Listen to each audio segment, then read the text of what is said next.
Hai guys, welcome back to another video. Dimana di video kali ini aku mau sharing ke kalian tentang cara belajar yang terbaik untuk kalian para pejuang SBMPTN 2020. Nah, jadi di sini aku mau sharing gimana cara belajar supaya kalian itu lebih giat dan supaya kalian lebih fokus, dan cara yang fun buat belajar itu gimana, dan cara biar nggak bosan belajar itu gimana. Jadi pastiin kalian tonton video ini sampai akhir dan jangan di skip. Yuk langsung kita masuk ke tips yang nomor 1.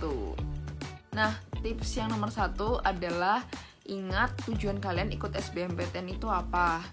Nah, jadi di sini aku mau sharing sedikit. Dulu tujuan aku ikut SBMPTN itu adalah supaya orang tua aku nggak terlalu mengeluarkan biaya yang besar untuk menyekolahkan aku. Nah, jadi dari dulu aku itu bercita-cita untuk menjadi seorang dokter gigi. Nah, jadi aku dari dulu pengen banget ngambil fakultas kedokteran gigi. Nah, tapi ketika aku melihat biaya yang harus dikeluarkan untuk sekolah di universitas swasta, ternyata biayanya itu mahal banget. Uang pangkalnya atau uang gedungnya itu bisa sampai 200 jutaan dan uang semesterannya itu bisa sampai 30 jutaan. Itu belum sama tempat tinggal, sama buku, dan juga sama alat-alatnya. Apalagi FKG itu alat-alat yang diperlukan itu banyak banget, dan aku gak kebayang gitu biaya yang harus dikeluarin totalnya itu berapa kalau misalnya aku harus masuk universitas swasta. Nah, jadi aku mempunyai jalan keluar untuk orang tua aku, yaitu dengan aku masuk ke perguruan tinggi negeri.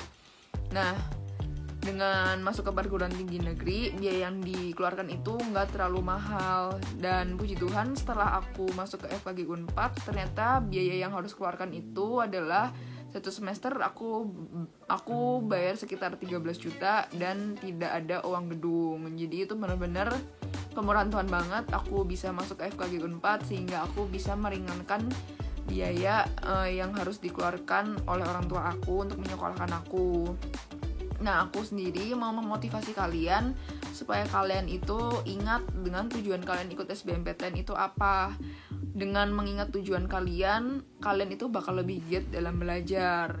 Karena kalau misalnya kalian punya tujuan, maka kalian juga pasti bakal lebih ngeluarin effort yang lebih untuk mencapai tujuan kalian itu. Jadi pastiin kalian ingat kalian itu tujuan untuk ikut SBMPTN kali ini itu apa, supaya hal itu bisa memperkuat kalian dalam belajar, supaya kalian bisa belajar lebih giat lagi. Nah, selanjutnya yang kedua adalah ingat bahwa kesempatan untuk mengikuti SBMPTN kali ini cuma datang sekali. Nah, kalau misalnya aku kan dulu bisa datang 2 kali kan, karena memang dikasih kesempatan untuk ngambil 2 kali. Nah, sedangkan angkatan kalian cuma dikasih 1 kali kesempatan untuk ngambil UTBK. Nah, aku pribadi menganjurkan agar kalian mempersiapkan yang terbaik. Kalian jangan sampai belajarnya cuma setengah-setengah aja, karena kesempatan datangnya itu cuma sekali. Aku pribadi mau menyemangati kalian. Kalau misalnya kalian sekarang lagi capek belajar, atau misalnya kalian iri sama teman-teman kalian yang sudah libur enak gitu, udah dapat universitas, tinggal menikmati liburan doang. Aku tahu banget rasanya itu, karena aku dulu pribadi juga aku ngerasain gimana rasanya ngeliatin teman-teman lainnya udah bebas, udah bisa tenang karena mereka udah dapat universitas mereka. Sedangkan kita di sini masih harus berjuang untuk lolos SBMPTN. Nah, aku tahu banget itu rasanya betapa beratnya kalau misalnya harus menggunakan waktu liburan sebagai waktu untuk belajar supaya terima SBMPTN. Tapi aku mau ngingetin ke kalian bahwa kesempatan untuk lolos SBMPTN itu cuma datang sekali seumur hidup kalian. Jadi lakukanlah yang terbaik, belajar dengan giat semaksimal mungkin sampai titik yang paling maksimal kalian. Jadi kalau misalnya kalian merasa sebenarnya gue bisa ngelakuin lebih daripada ini, maka berjuanglah semaksimal mungkin gitu. Jangan setengah-setengah. Karena aku pribadi dulu aku punya prinsip, aku mau belajar sebisa aku, semaksimal aku, semampu aku. Apa yang bisa aku keluarin, apa yang bisa aku kerahkan, sampai suatu saat kalau memang aku harus gagal SBMPTN, aku bisa menenangkan diri aku sendiri, karena aku tahu aku sudah melakukan yang terbaik. Aku berjuang semaksimal mungkin sampai nanti kalau misalnya aku gagal, aku bisa bilang ke diri aku sendiri bahwa aku sudah melakukan yang terbaik, tidak ada yang perlu disesalkan. Jadi aku dulu punya prinsip karena cuma datang sekali, jadi aku harus belajar sampai aku tidak mempunyai penyesalan. Jadi kayak no regrets gitu teman-teman. Nah selanjutnya kalian juga bisa merasa lebih giat belajar kalau misalnya kalian itu belajar bareng teman-teman yang sesama pejuang SBMPTN. Nah karena menurut aku kalau belajar sendiri itu kadang kerasa lebih berat dan kerasa lebih ngebosenin. Sedangkan kalau misalnya kalian belajar sama temen, seenggaknya kalau misalnya kalian gak ngerti, kalian tuh gak stres karena pasti ada teman kalian yang ngasih tahu kalian atau misalnya yang ngajarin kalian.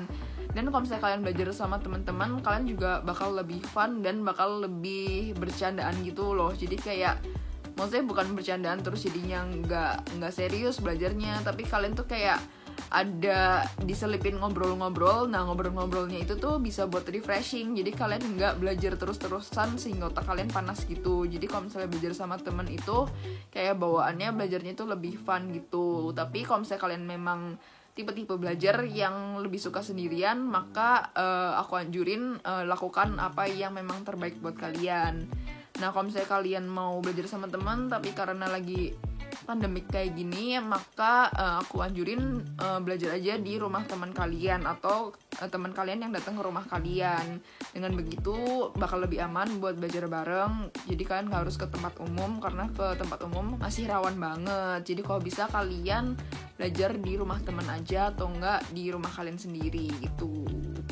Nah selanjutnya yang keempat adalah buatlah lingkungan belajar kalian itu senyaman mungkin.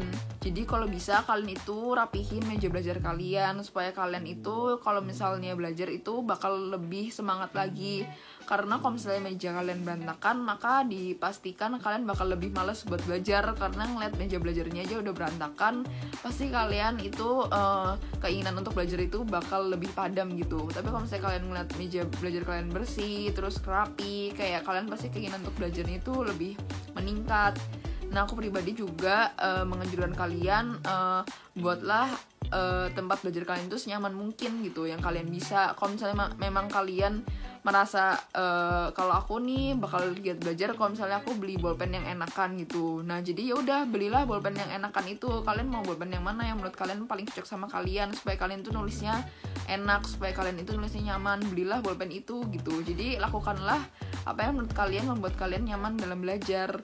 Misal kalian juga ngerasa aku maunya buku tulisnya yang bagus gitu. Misal buku tulisnya misal yang warna ini, kalau misalnya warna ini aku kayaknya bakal lebih giat untuk belajar.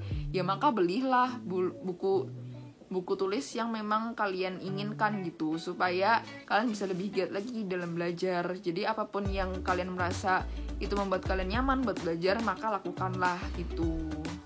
Nah yang kelima adalah kalau misalnya kalian sudah bosan belajar, maka refreshing lah. Jadi jangan sampai kalian belajar non-stop sampai kalian lupa refreshing. Karena menurut aku pribadi, aku dulu gak bisa belajar yang bener-bener serius banget sampai 2 jam non-stop gitu. Aku pribadi dulu kalau misalnya aku memang udah bosen atau misalnya aku udah senep gitu belajar, maka aku bakal refreshing. Misal aku nonton atau enggak misal aku main HP, mainan sosial media.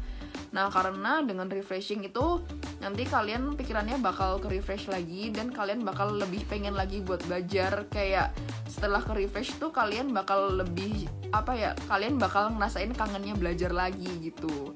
Nah jadi kalau misalnya aku terlalu lama belajar, yang tadinya aku baca teksnya itu bener-bener teliti, lama-kelamaan tuh aku baca teks rasanya kayak cuma selewat-selewat doang. Terus aku ngejawabnya juga jadinya kayak jauh lebih ngasal karena udah kelamaan belajar kan. Nah kalau misalnya aku udah ngerasa aku udah di titik yang aku udah mulai ngasal-ngasal dan malas-malasan belajar, itu aku bakal stop belajar dan aku langsung refreshing. Yaitu contohnya dengan baca novel atau misalnya nonton film gitu-gitu. Karena setelah aku refreshing, biasanya keinginan aku untuk belajar itu bakal balik lagi gitu.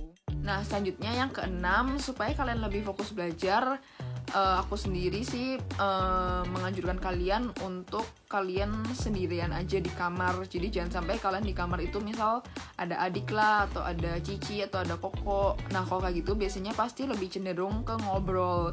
Jadinya malah ngobrol ini itu meskipun kalian berniatnya abis obrolan ini selesai gue bakal belajar, pasti jadinya ntar nyabang ke obrolan yang lain. Jadi kalau bisa kalian itu sendiri aja di kamar, jangan ada siapa-siapa, karena kalau misalnya sendiri kalian pasti lebih fokus dalam belajar gitu.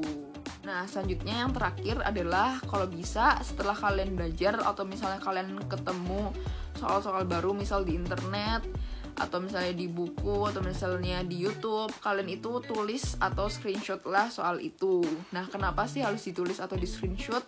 Karena kalian itu harus ngumpulin soal-soal yang telah kalian pelajari selama ini, dan kalian juga harus kumpulin juga jawabannya supaya nanti kalau kalian udah punya kumpulannya, kalian kalau misalnya udah mepet hari HUTBK, kalian bisa nge-review ulang apa yang selama ini kalian pelajari. Jadi jangan sampai kalian cuma asal baca di internet, oh iya, terus habis itu kalian udah lupain gitu aja soalnya, kalian asal baca saat itu doang. Nah, kalau bisa kalian screenshot gitu dari HP kalian supaya nanti tuh kalian bisa baca-baca ulang lagi. Dan kalau misalnya kalian misal ngelihat pembahasan soal di YouTube atau di mana gitu, kalian tulislah dalam satu buku supaya kalian nanti bisa baca-baca ulang gitu. Nah, that's all for today guys. Semoga aja video ini bisa bermanfaat buat kalian yang mau menghadapi UTBK. Kalau misalnya kalian suka sama video ini, jangan lupa untuk like, comment, dan share ke teman-teman kalian. Dan jangan lupa juga untuk subscribe ke channel aku, karena kedepannya aku bakal upload video tentang UTBK dan tentang dunia perkuliahan. So, stay safe and stay healthy. Bye guys.